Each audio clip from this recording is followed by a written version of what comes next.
ಅದು ಎಲ್ಲರೂ ಯೋಚನೆ ಮಾಡಬೇಕು. ಯಾಕಂದರೆ ಇದು ಎಲ್ರಿಗೂ ಒಂದು ಸಣ್ಣದಾದಂಥ ಒಂದು ಅಡ್ವೈಸ್ ಕೂಡ ಮುಂದೆ ಹೋಗೋರು ಕೂಡ. ಅಂದರೆ ಅಡ್ವೈಸನ್ನು ನೀವು ಕೊಡದೇ ಇದ್ರೂ ಅವ್ರ ಅಡ್ವೈಸಾಗಿ ತಗೋಬೇಕಾಗುತ್ತೆ ಇದು. ಬಟ್ ಒಂದು ಬೇಸಿಕ್ ಕ್ವೆಶ್ಚನ್ ಅಂತ ಹೇಳ್ಬೋದು ನೀವು. ಹೌದು. ಬಿಕಾಸ್ ಅಡ್ವೈಸ್ ಕೊಡೋಷ್ಟು ದೊಡ್ಡವನು ನಾನಲ್ಲ. It's a question. ಹೊರಗಡೆ ಇವಾಗ ಪ್ಯಾರಿಸ್ಗೆ ಹೋಗ್ತಾರೆ, ಇವಾಗ ಯುರೋಪ್ಗೆ ಹೋಗ್ತಾರೆ, ಅಲ್ಲಿ ಫ್ರೆಂಚ್ ಅಥವಾ ಇಟಾಲಿಯನ್ ಕಲ್ತ್ಕೊಂಡು ಬರ್ತಾರೆ. Why not in India? ಹೌದು, ನಿಜ, ಕರೆಕ್ಟ್. ಇದಾದ್ಮೇಲೆ ನೀವು ಹೋಗ್ತೀರಾ, ತೆಲುಗಿಗೆ ಹೋಗ್ತೀರಾ, ಎಲ್ಲ ಸೆಲೆಕ್ಟ್ ಆಗ್ತೀರಾ, ಮೇನ್ ಲೀಡ್ ನಿಮಗೆ ಸಿಗುತ್ತೆ ಅಲ್ಲಿ. ಏನು ಅನಿಸುತ್ತೆ? ಇಲ್ಲಿ ಅಲ್ಲೇನೋ ಸಣ್ಣ ಪಾತ್ರ ಮಾಡ್ಕೊಂಬಂದಿದ್ದು, ಇಲ್ಲೇನಪ್ಪ ಇಷ್ಟು ದೊಡ್ಡದಾಗಿ ನನಗೆ ಸಿಕ್ಬಿಡ್ತು, ಒಂದು ಒಳ್ಳೆ ಚಾನ್ಸು, ಖುಷಿ ಆಗುತ್ತೆ. ಇದ್ರ ಜೊತೆಗೆ ನಾನು ಇನ್ನೊಬ್ಬ ಈ ಭಾಷೆ ನನಗೆ ಹೊಸದು, ನನಗೆ ಕಲ್ತಿಲ್ಲ, ಕಲಿಬೇಕು, ಹೆಂಗೆ ಮಾಡೋದು, ಏನು ಮ್ಯಾನೇಜ್ ಮಾಡೋದು ಅಂತ ಏನು ಅನಿಸ್ತಾ ಇತ್ತು ಅವಾಗ? ಏನು ಸ್ವಲ್ಪ ನನಗೆ ಮೇಯ್ನಾಗಿ ಏನು ಥಾಟ್ ಇತ್ತು ಅಂದರೆ, ನಾನು ಫಸ್ಟ್ ಆಫ್ ಆಲ್ ಭಾಷೆ ಕಲಿಬೇಕಂತ ಇತ್ತು. ಯಾಕಂದರೆ ಅಲ್ಲಿ ನಾವು ಫಂಬಲ್ ಮಾಡ್ತಿದ್ರು ಡಬ್ಬಿಂಗ್ ಮಾಡ್ತಾರೆ, ಇಲ್ಲ ಅಂತ ಹೇಳ್ತಿಲ್ಲ. ಆದರೆ ಲಿಪ್ ಸಿಂಕ್ ಆಗದೆ ಇರೋದು ನನಗೆ ಅಲ್ಲೆಲ್ಲೋ ಕೊರತೆ ಫೀಲ್ ಆಗ್ತಿರುತ್ತೆ. ಏನು ನಾನು ಗೊತ್ತಾಗ್ಬಿಡುತ್ತಲ್ಲ ಡಿಫ್ರೆನ್ಸ್. ನನಗೆ ಗೊತ್ತಾಗುತ್ತೆ, ಬೇರೆಯವ್ರಿಗೆ ಗೊತ್ತಾಗೋದು ಸೆಕೆಂಡ್ರಿ. ನಮ್ಮ ತಾಯಿಗೆ ಗೊತ್ತಾಗುತ್ತೆ. ಸೊ ಅವರು ನಾನು ಮುಂಚೆ ಹೇಳ್ದ ಹಾಗೆ ಅಷ್ಟು ಈಸಿ ಅಲ್ಲ ಇಂಪ್ರೆಸ್ ಆಗೋದು. She is very critical. ಅಂದರೆ ನೀನು ತಪ್ಪು ಅಂದರೆ ತಪ್ಪು, ಅದು ಓಪನ್ ಆಗಿ ಅನಿಸುತ್ತೆ. ತುಂಬ ಸ್ಟ್ರಿಕ್ಟಾಗಿ ಕರೆಕ್ಟಾಗಿ ಇರೋದು ಇದ್ದಂಗೆ ಹೇಳ್ತಾರೆ. ಚೆನ್ನಾಗಿ ಮಾಡ್ತಿದ್ಯಾ, ಚೆನ್ನಾಗಿ ಮಾಡ್ತಿಲ್ಲ, ಸಿಂಪಲ್. ಅದು ಆ್ಯಕ್ಚುಲಿ ಚಿಕ್ಕವ್ರಿಗೆ ಕಷ್ಟ ಆಗ್ಬೋದು. ಚಿಕ್ಕವ್ರಿಗೆ ಅಂದರೆ ಚಿಕ್ಕ ವಯಸ್ಸಿಂದ ಬೆಳೀತಾ ಇರೋರಿಗೆ ಒಂದು ಮೋಟಿವೇಶನ್ ಸಿಗಲ್ಲ. ಮೇ ಬಿ ನಮಗೆ ಫೀಲಿಂಗ್ ಸ್ವಲ್ಪ ಡಲ್ ಆಗೋಗ್ತೀವಿ, ಕಾನ್ಫಿಡೆನ್ಸ್ ಬರಲ್ಲ, ಆ ಥರ ಎಲ್ಲ ಹೇಳ್ಬೋದು. ಆದರೆ ನನಗೆ ಅದು ತುಂಬ ಮುಖ್ಯ, ಇರೋದು ಇದ್ದಂಗೆ ಹೇಳೋದು ತುಂಬ ಮುಖ್ಯ. ಏನು ಇದ್ರೂ ನೇರವಾಗಿ ಹೇಳಿದ್ರೆ ನಾನು ಅದನ್ನು ಪಾಸಿಟಿವ್ ಆಗಿ ತಗೊಳ್ತೀನಿ ಅನ್ನೋ ಮೈಂಡ್ಸೆಟ್. ಎಸ್, ತಗೊಳ್ಳೇಬೇಕು. ಕೆಲವರಿಗೆ ಏನಾಗ್ಬಿಡುತ್ತೆ ಅಂದರೆ, ಕೆಲವರು ಬೇಜಾರಾಗ್ತಾರೆ, ಕೆಲವರು ಇಲ್ಲ ಇದು ಹೇಳೋದು ನಾನು ಒಳ್ಳೇದಕ್ಕೆ ಹೇಳ್ತಿರೋದು. ಕ್ರಿಟಿಸಿಸಮ್ಸ್ನ ನಾನು ಯಾವಾಗಲೂ ರಿಸೀವ್ ಮಾಡ್ಕೊಳ್ತೀನಿ. ಏನಾಯಿತು, ಯಾಕೆ ಚೆನ್ನಾಗಿ ಅನ್ನಿಸ್ತಿಲ್ಲ, ಅದನ್ನ ನಾನು ರಿಸೀವ್ ಮಾಡ್ಕೊಳ್ತೀನಿ. So my first step was language ಕರೆಕ್ಟಾಗಿ ಕಲಿಬೇಕು. ಸೆಕೆಂಡ್, ಲ್ಯಾಂಗ್ವೇಜ್ ಕಲಿಯೋ ಪ್ರಾಸೆಸ್ಸಲ್ಲಿ ರಿಯಾಕ್ಷನ್ಸ್ ಎಷ್ಟು ನ್ಯಾಚುರಲ್ ಆಗಿರುತ್ತೋ ಅಷ್ಟು ಒಳ್ಳೆಯದು. ಸೊ ನಾನು ಅಲ್ಲಿ ಪ್ರಾಂಪ್ಟರ್ಸ್ ಅಂತ ಇರ್ತಾರಲ್ಲ, ಆ ಪ್ರಾಂಪ್ಟರ್ಸ್ ಹತ್ರ ನಾನು ಯಾವಾಗಲೂ ಮಾತಾಡ್ತಿದ್ದೆ. ಸೊ ಇದರ ಅರ್ಥ ಏನು, ಹೇಗೆ ರಿಯಾಕ್ಟ್ ಮಾಡಬೇಕು, ನಾನು ಒಂದ್ಸಲ ಕೇಳ್ಕೊಳ್ತಿದ್ದೆ. And they were very supportive. ಅವ್ರಿಗೇನು ಅಂದರೆ, ಯಾರು ಆ್ಯಕ್ಟರ್ಸ್ಗಳು ಕೇಳೋದೇ ಇಲ್ಲ ಈ ಥರ, ಅವ್ರಿಗೊಂದು ಥಾಟ್.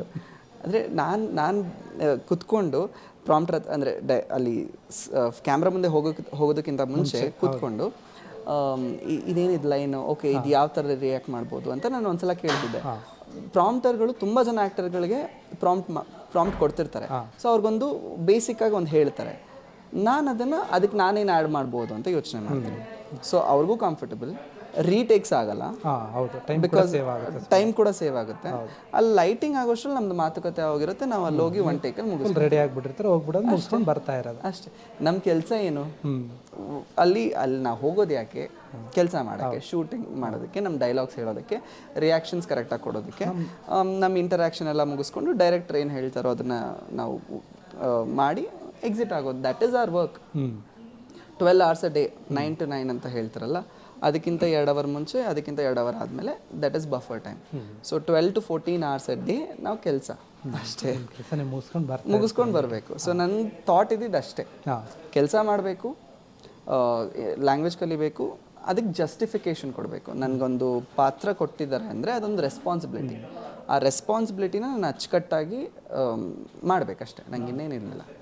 ಈಗ ಅಲ್ಲಿ ಮಾಡಿದ್ರಿ, ಹೋಗಿ ಎಲ್ಲ ಆಯಿತು, ತುಂಬ ಅದು ಹೆಸರು ಕೂಡ ಮಾಡುತ್ತೆ. ತುಂಬ ಅಲ್ಲಿನ ಜನರ ಒಂದು ರೆಸ್ಪಾನ್ಸ್ ನಿಮ್ಮ ಹೆಂಗಿತ್ತು? ತೆಲುಗು వాళ్ళు ಇಷ್ಟಪಟ್ಬಿಟ್ರೆ ತುಂಬ ಪ್ರೀತಿ ಕೊಡ್ತಾರೆ, ತುಂಬ ಪ್ರೀತಿ ಕೊಟ್ಟರು. ಎಸ್ಪೆಷಲಿ ನಾನು ಮಾಡಿದ ಸ್ಟಾರ್ಮಾ ಅಂದರೆ ಅಲ್ಲಿನ ಟಾಪ್ ಚಾನಲ್ ಅದು. ಇಲ್ಲಿ ನಮಗೆ ಜಿ ಕನ್ನಡ ಹೇಗಿದೆಯೋ ಅಲ್ಲಿ ಸ್ಟಾರ್ಮಾ ಇಸ್ ದ ಟಾಪ್ ಚಾನಲ್. ಯಾವ ಥರ ಫೀಡ್ಬ್ಯಾಕ್ ಬಂತು ಅಂದರೆ ಇವತ್ತಿಗೂ, ಅಂದರೆ ಅದಾದಮೇಲೆ ನಾನು ಮಧ್ಯದಲ್ಲಿ ಬಿಟ್ಟೆ ಆ ಸೀರಿಯಲ್ನ, ಬಿಕಾಸ್ ಡೇಟ್ಸ್ ಮ್ಯಾಚ್ ಆಗಲಿಲ್ಲ. ನಾನು ಕನ್ನಡದಲ್ಲಿ ಪ್ರಾಜೆಕ್ಟ್ ಸ್ಟಾರ್ಟ್ ಮಾಡಬೇಕಿತ್ತು. ಸ್ವಲ್ಪ ಮಾತುಕತೆ ಆಯಿತು. ಆಮೇಲೆ ಚಾನೆಲ್ ಅವ್ರ ಹತ್ರ ಮಾತಾಡೇ ಬಿಟ್ಟಿದ್ದು. It's not like it was an argument, ಆ ಥರ ಏನಿರಲಿಲ್ಲ. ಸೊ ನಾನು ಅದು ಬಿಟ್ಟಾದಮೇಲೆ 1 year ಆದಮೇಲೂ ಕೂಡ ಇನ್ನೂ ಮೆಸೇಜಸ್ ಬರುತ್ತೆ, ನೀವು ಯಾಕೆ ಆ ಸೀರಿಯಲ್ ಬರ್ತಿಲ್ಲ. ಅಲ್ಲಿ ಅವ್ರ ಕ್ಯಾರೆಕ್ಟರ್ನ ರಿಪ್ಲೇಸ್ ಕೂಡ ಮಾಡಲಿಲ್ಲ. They got a new character hero ಆಗಿ. ಸೊ ಆ ಕ್ಯಾರೆಕ್ಟರ್ ಯಾವ ಥರ ಉಳ್ಕೊಳ್ತು ಅಂದರೆ ಎವ್ರಿಬಡಿ ರಿಮೆಂಬರ್ಸ್ ದಟ್ ಕ್ಯಾರೆಕ್ಟರ್. ಅಂದರೆ ಯಾರೂ ಅದನ್ನು ಮರೆಯೋಕ್ಕಾಗಿಲ್ಲ. ಅದು ಸೀರಿಯಲ್ಸಲ್ಲಿ ಎಸ್ಪೆಷಲಿ 6 months 1 year ಮೇಲೆ ಯಾರೂ ನೆನ್ಪಿಟ್ಕೊಳ್ಳಲ್ಲ. ಬಟ್ ಅದನ್ನ ನೆನ್ಪಿಟ್ಕೊಂಡಿದ್ದಾರೆ ಅಂದರೆ ಅದೊಂದು ನನಗೆ ಅದು ಇಲ್ಲ ಅಂತ ಒಬ್ಬರು ಯಾವುದೇ ಒಂದು ಕ್ಯಾರೆಕ್ಟರ್ನ ಜನ ನೆನ್ಪಿಟ್ಕೊತಾರೆ ಅಂದರೆ ಅವ್ರು ಮಾಡಿರೋ ಒಂದು ಆ್ಯಕ್ಟಿಂಗ್ ಇರ್ಬೋದು, ಅವ್ರು ನಡ್ಕೊಳೋಂಥ ಒಂದು ಶೈಲಿ ಇರ್ಬೋದು, ಅವ್ರು ಎಷ್ಟು ಮನಸ್ಸಿಗೆ ಹತ್ತಾರೆ ಒಂದು ಕ್ಯಾರೆಕ್ಟರ್ನ ಅನ್ನೋದ್ರ ತುಂಬ ಡಿಪೆಂಡ್ ಆಗಿರುತ್ತೆ. ಕ್ಯಾರೆಕ್ಟರ್ ತೆಲುಗು ಕೂಡ ಏನಾದರೂ ಇಷ್ಟಪಟ್ಟರೆ ಮನೋಡ್ರಾ. ಹೌದು ಹೌದು ಹೌದು ಹೌದು. ಅಂದರೆ ತೆಲುಗು ಬರುತ್ತೆ, ತೆಲುಗು ಮಾತಾಡ್ತೀರಾ? ವಸ್ತುಂದಿ ವಸ್ತುಂದಿ. ಅಂದರೆ ನೀವು ಮಾಡಿದ ಒಂದು ಸೀರಿಯಲಿಂದ ಒಂದು ಡೈಲಾಗ್ ಹೇಳೋದಾದರೆ ತೆಲುಗಿಂದು. ನಾನು ಆ ಥರ ಕ್ಯಾಚಿ ಡೈಲಾಗ್ಸ್ ಯಾವುದೂ ಇಲ್ಲ. ನಾರ್ಮಲ್ ಆಗಿ ಈಗ ನೀವು ಸಡನ್ನಾಗಿ ಕೇಳಿಬಿಟ್ರೆ ಹೇಗೆ ಹೇಳಿ, ಸಜೆಷನ್ ಕೊಡಿ, ನೀವೇನಾದರೂ ಒಂದು ಸಜೆಷನ್ ಕೊಡಿ, ನಾನು ಅದಕ್ಕೆ ತೆಲುಗಲ್ಲಿ ಹೇಳ್ತೀನಿ. ಹೌದಾ?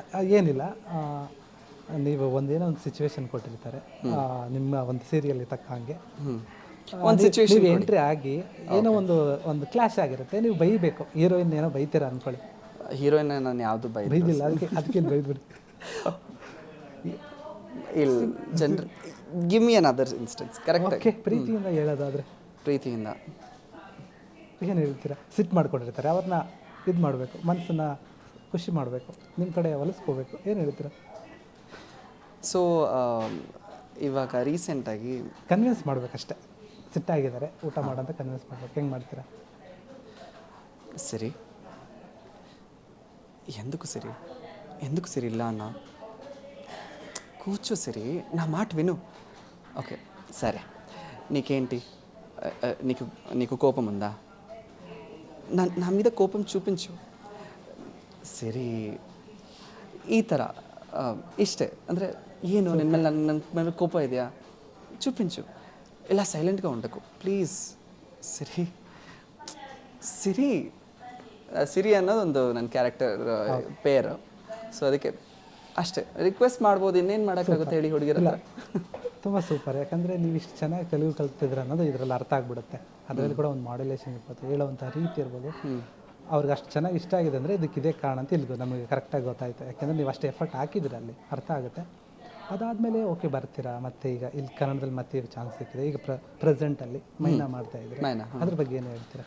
ಓ ವಂಡರ್ಫುಲ್ ಕ್ಯಾರೆಕ್ಟರ್. ನನ್ನ ಧ್ರುವ ಅನ್ನೋ ಕ್ಯಾರೆಕ್ಟರ್ ಸಿಕ್ಕಾಪಟ್ಟೆ ಚಾಲೆಂಜಿಂಗ್ ಕ್ಯಾರೆಕ್ಟರ್ ಅಂತ ಹೇಳ್ಬೋದು. ಬಿಕಾಸ್ ತುಂಬ ವೇರಿಯೇಷನ್ಸ್ ಇದೆ, ತುಂಬ ನೋವಿದೆ, ತುಂಬ ಹ್ಯಾಪಿ ಸೀಕ್ವೆನ್ಸಸ್ ಇದೆ.